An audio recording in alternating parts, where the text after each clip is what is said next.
سڵاو ڕێز بەڕێزان هیوادارم هەر لایەک باش و ساح و سەلامەت بێت.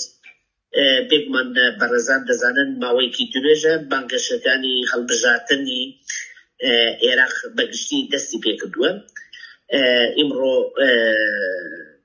مژارێکی تایبەت گەرەکمانە لەسەری بدوین یا قسە بکەین لەسەر پەیجی فەرمی دژە تۆرۆری کوردستانە کە ساڵانێکە بەدەستی بنەماڵەی بارزانی ویە، بەڵام بەداخەوە زۆر لایەن دەمارگیری حزبی دەیانیگرت و دەیانگوت ئەم پەیجە پەیجی فەرمی هەرەمی کوردستانە، نە پەیجی بنەماڵەی بارزانیە.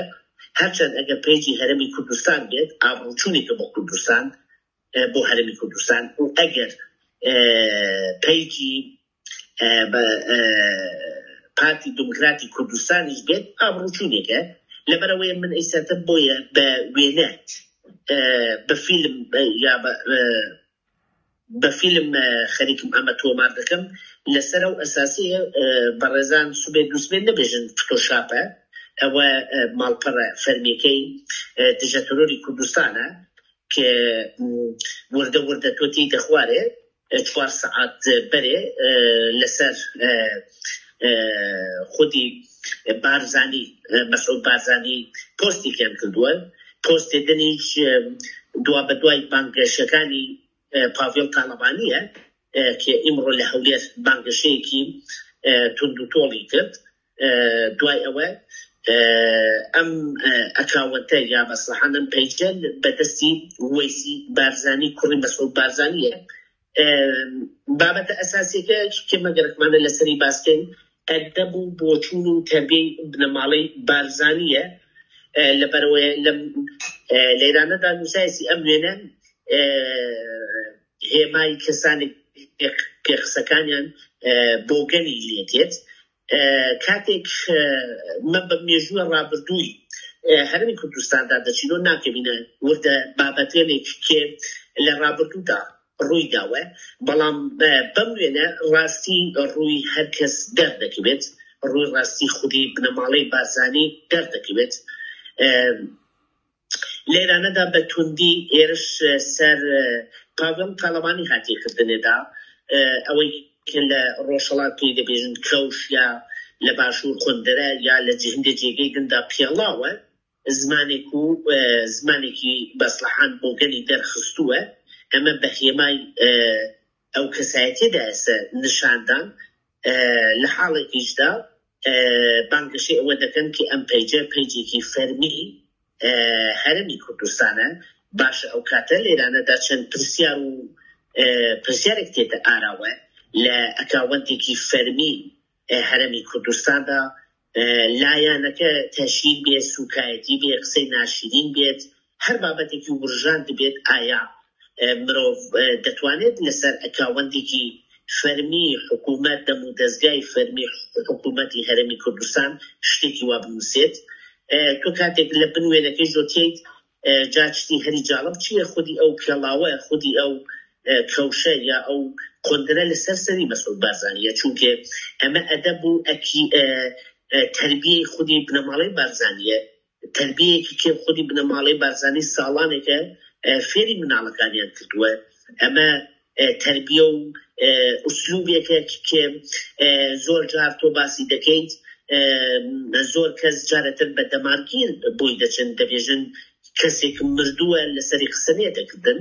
بێگومان کەس لەسەر مردوو قسەی نەکردووە، بەڵام قسەیەکی کوردی، قسەیەکی لای خۆمان یا قسەیەکی باو باپیران هەیە کە دەبێژێتی لە پیری حتا شیری، ئەوەی کە ئینسان لە پیری فێر ببێت حتا گەورەبوونیش هەر لەگەڵ خۆیدا تێنێتی.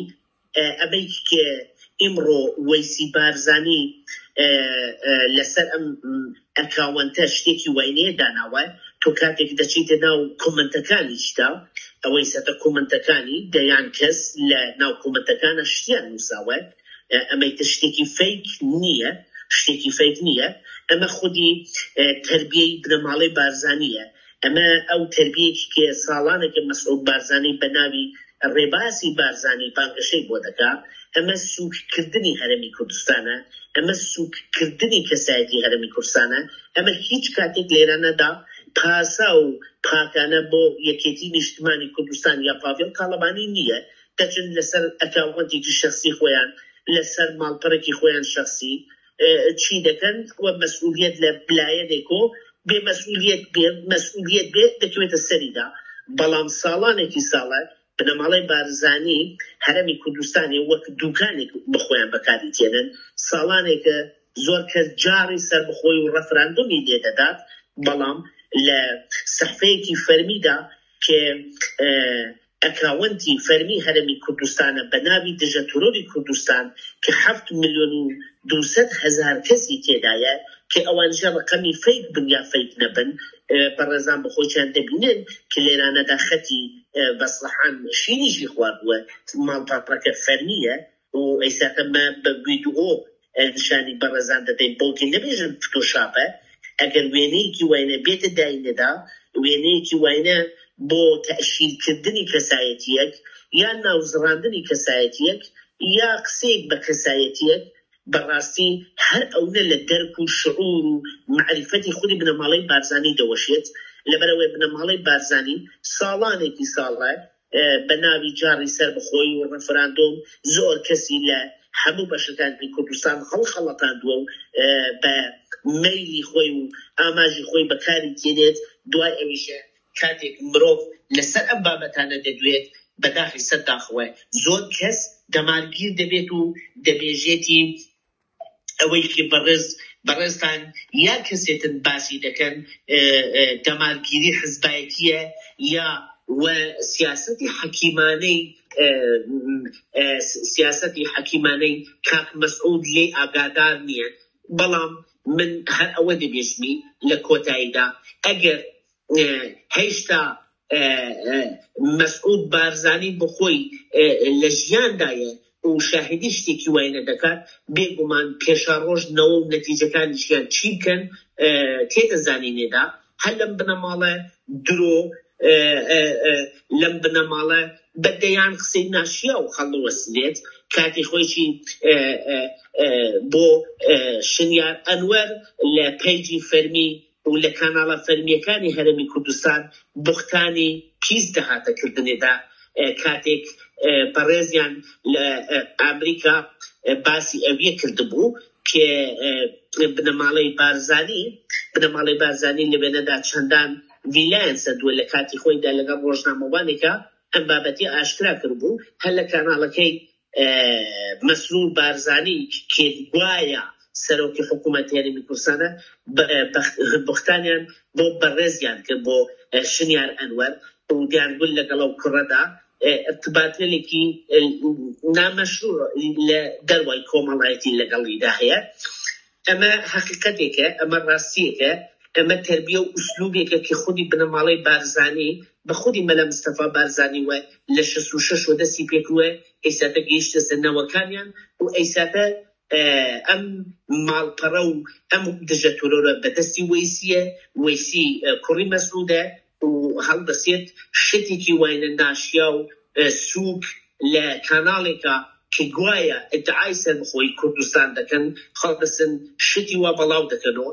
ئەمە ڕاستیەکە پێویستە هەموو لایەن لە ڕۆژهەڵاتی کوردستان لە بەشەکانی دینی کوردستان بزانن ئەتیکێت و تەربیە و ئەخلاقی بنەماڵەی بارزانی کە ساڵانێکە باسی بارزانی دەکەن بە جوانی ببینن، لەبەرەوەیە لەم فەرهەنگەدا لەم کولتورەدا چی دەوەشێتەوە، چی زیندی دەبێتەوە و چی شین دەبێتەوە.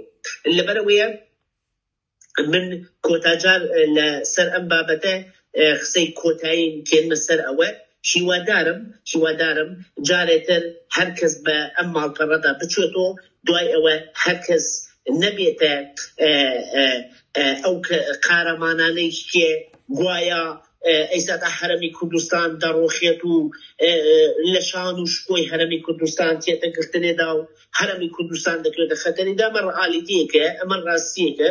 بچن بە چاوی خۆتان لە پەیجی فەرمی دژە تۆرۆری کوردستاندا بنووسن و من لێرانەدا تەنیا شتێکی دوایی باسی بکەم.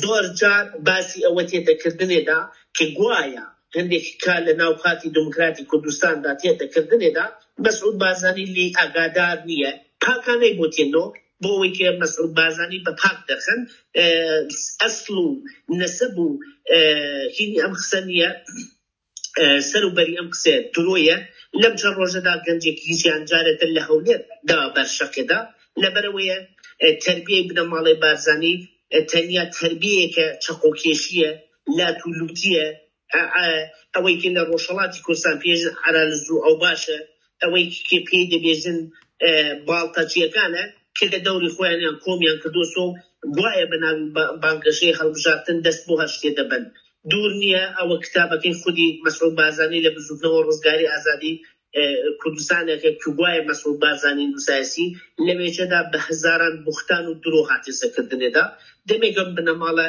لە ڕیشە و ڕەتەوەیانە ئوسلوب وجودی نەبووە و وجودی نییە لەگەڵ ڕێزمە